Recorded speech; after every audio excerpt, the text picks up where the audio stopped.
আসসালামু আলাইকুম প্রিয় ভিউয়ার্স, আশা করি আপনারা সবাই ভালো আছেন। জাতীয় বেতন কাঠামো বা নতুন পে স্কেল প্রণয়নের কাজ এখন জোর গতিতে চলছে। অন্তর্বর্তীকালীন সরকার এই কাঠামোটি চলতি মেয়াদেই গেজেট আকারে প্রকাশ করবে এবং এটি 2026 সালের শুরু থেকেই কার্যকর হবে।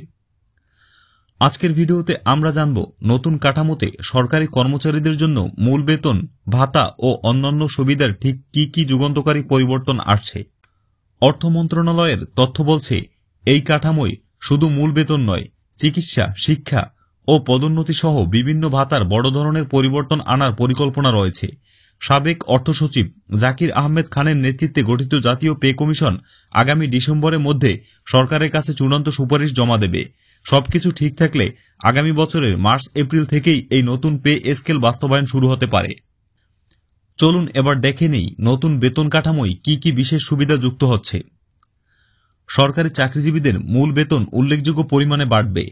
এর পাশাপাশি বিশ্ববিদ্যালয়ের শিক্ষক, চিকিৎসক, প্রকৌশলী ও গবেষকদের জন্য বিশেষ প্রণোদনা ভাতা দেওয়ার সুপারিশ করা হয়েছে। এর উদ্দেশ্য হল মেধাবীদের সরকারি সেবায় আকৃষ্ট করা।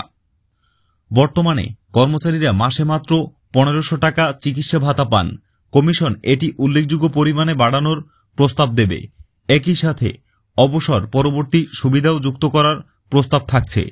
সন্তানের শিক্ষা ব্যয় বহনে সহায়তা দিতে শিক্ষা ভাতাও বাড়ানো হবে, যাতে পরিবারের অর্থনৈতিক চাপ কমে। বর্তমানে সর্বোচ্চ ও সর্বনিম্ন বেতনের অনুপাত হল 10:1। নতুন কাঠামোয় এই অনুপাত 8:1 থেকে 10:1 এর মধ্যে রাখার পরিকল্পনা আছে। এর ফলে একটি ন্যায়সঙ্গত বেতন কাঠামো তৈরি হবে বলে আশা করা হচ্ছে। দীর্ঘদিন পদোন্নতি না পাওয়ায় কর্মচারীরা যাতে নিয়মিত বেতন বৃদ্ধির সুযোগ পান, সেই লক্ষ্যে কর্মচারী সংগঠনগুলো টাইম স্কেল ও সিলেকশন গ্রেড পুনর্প্রবর্তনের দাবি জানিয়েছে। জাতীয় পে কমিশন এরই মধ্যে সবার মতামত নেওয়া শুরু করেছে। নিম্ন গ্রেডের কর্মচারীরা সর্বনিম্ন বেসিক 16,000 থেকে 20,000 টাকা নির্ধারণের প্রস্তাব করেছেন। অন্যদিকে উচ্চপদস্থ কর্মকর্তারা চান বেতনের অনুপাত 10:1 বহাল থাকুক। অর্থনীতিবিদরা শুধু বেতন না বাড়িয়ে চিকিৎসা, শিক্ষা ও অবসর পরবর্তী সুবিধাগুলোর বাড়ানোর পরামর্শ দিয়েছেন। তবে এর জন্য রাজস্ব আয়ের পথও সম্প্রসারণ করতে হবে। নতুন পে স্কেল বাস্তবায়নের জন্য 2025-26 অর্থবছরের বাজেটে 84,684 কোটি টাকা বরাদ্দ রাখা হয়েছে।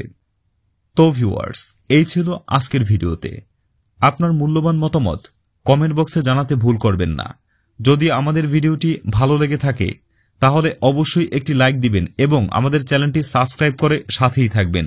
দেখা হচ্ছে পরবর্তী ভিডিওতে। ততক্ষণ পর্যন্ত ভালো থাকবেন, সুস্থ থাকবেন। আল্লাহ হাফেজ।